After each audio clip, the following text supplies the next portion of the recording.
Hey guys, what's going on? Welcome to another video. I hope you guys are doing well today. So in this video we'll be covering the raid testing from yesterday.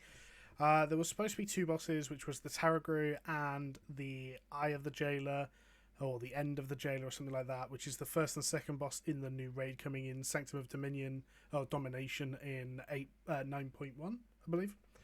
Well, it was a bit of a weird night, and we got like one pull on Terrague, it bugged. We then got put forward into Guardian of the first ones, which wasn't supposed to be tested. So we got jumped around a lot, but I managed to get some footage in, managed to get some pulls in, and I've got a couple of opinions on the raid and the mechanics and things like that. So that's what this video is for. So we went into Terrague on our first pull, and there's a couple of different things. So we pulled it once. It was very, very scary. We were supposed to have anima powers, but we didn't. We were supposed to... The whole thing was a little bit crazy. Then skipped us forward into Guardian of the first ones. So we do one or two pulls on this, and we go back to Terrague. It's all very confusing. So the whole point of the raid is built around Torghast, right? It's built around the different wings of Torghast. And that's quite cool. The Guardian of the first one's a very simple fight, a couple of different mechanics, and again, I just want to preempt this by saying all of this can change. There's nothing guaranteed yet to stay. So he has a frontal kind of line ability that you just have to get out of. He has these annoying little sentries that go around shooting everyone with just consistent AoE DPS, as well as silencing anyone in them. He then does the threat neutralizer, which you just saw on the floor there. He puts that on 3 random players. What we then found was, as soon as he's done that, you want to take him to a pillar. The whole fight is about energy management. The boss has energy. If it goes too high, he'll start exploding the cores, and that does too much damage. He'll give the energy too much, the core too much, and they'll explode.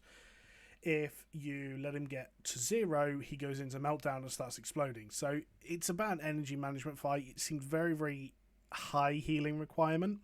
We were at 226 eye level for this, and we did... I mean, don't get me wrong, people like Limit killed it, but then again, Limit are gonna.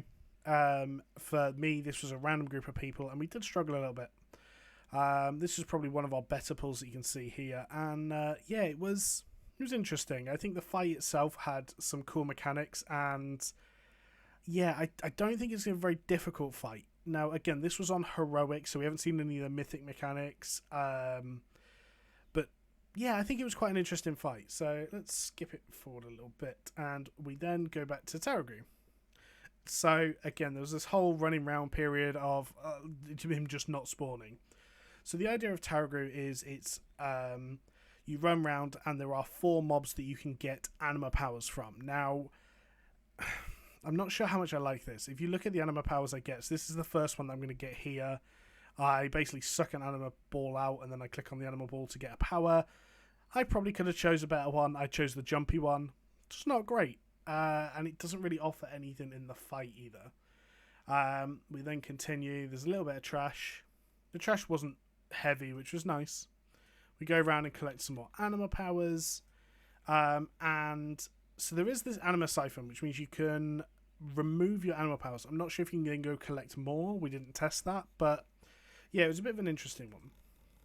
So as you can see, I'm jumping around using my newfound anima powers in a raid. It was quite cool. I think it's going to kind of negate the first boss, though. I think if you get good anima powers, he's just going to fall over. If you get bad anima powers, he's going to be weak, or he's going to be very hard. And yeah, so I think eventually there'll be some... You just take these anima powers if they come up, and they're the best. But I actually get some really trolley ones, and I think that's going to be an issue, is that if you get people taking these trolley powers, it could be an issue. So as you can see now, we're killing another one of the golems or Goliaths or whatever they're called that drop the anima powers, and I think I get the one that increases size while you're in combat by 100%, increases your damage and healing by 30%, but you can like knock back players. Well, the issue with this is, it's like an amazing trait because it increases my damage and healing, but it's also knocking people around constantly. So you can see I do have a little bit of fun with it in a minute. But yeah, I think it's one of those things that you kind of get going to get told what anima powers to use, and I don't think that's particularly fun.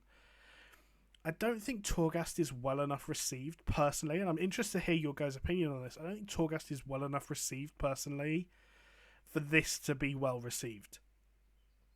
Now, Torghast had this kind of endless dungeon feel about it. It was going to be very similar to what we see in Final Fantasy that they pulled off ever so well. We don't have that, and Torghast felt very much like a grind, very much like a kind of something you had to do as opposed to something that was fun to do. As you can see now, I've just doubled in size, and I'm just having a little bit of fun with them. They immediately get triggered, which is hilarious, but it happens. Yeah, so it's just one of those things that I think the environment's going to maybe throw people off a little bit. But hey, it's one of those things. So I'm interested to see what you guys think about going to do a raid in Torghast. Is that something you're looking forward to or not? Yeah, basically. So I'm going to skip it forward a little bit. We get a couple more traits, and let's go to the Terrague. So this is actually going to be the first boss in the raid. We have a couple of issues with getting him to spawn. Unfortunately, it's just part of raid testing. So we get a couple of pulls on him. But we weren't using comms either, so it made it very, very difficult. So I think this is our second pull on him. He has a couple of different mechanics. So the first one is chains that he throws on a target. If the chains hits, he's going to kill them. We didn't really find a way to deal with this other than someone just dying or we out-healed it. I'm not sure if you're supposed to out-heal it. The Dungeon Journal definitely said it's supposed to kill you. He then makes everything go dark and you need to avoid stuff. There's a lot going on in this fight actually for a first boss of a raid, but that's quite cool. Just to talk about Boomy and Resto a second while we're going through this. Boomy didn't like it. I really think this the class is going to struggle. Resto was actually very, very fun. One of the other mechanics on this fight, by the way, is occasionally he'll put like a debuff on people that if they're stood too close together, they'll fear each other. So it's a big spreading out fight. As you see, I'm trying to run around and not stand on people and knock them away. Unfortunately, sometimes it just happens. So there's a light that spawns on the ground. As you can see, we're all going to dive into it. It's very much like Throne of the Four Winds, is it? It's the dungeon from Cataclysm, the wind one. The last boss, you had something very similar to jump in like a safe zone. So we did that mechanic quite well. He's already done the chain once. I think the person died though. And somebody ran over and feared me because brilliant. There is an enrage on this boss and they can be soothed, which is really, really nice. But all in all, the fight itself was quite interesting and actually had some difficulty, but not overly hard. The Guardian one, I would actually say the Guardian, which is like the fifth boss of the raid, was easier than the Terrague. But yeah, I think it was quite interesting, and I don't know, maybe it's something that the boss fights, if they're good enough, will distract the fact that we are kind of in Torghast.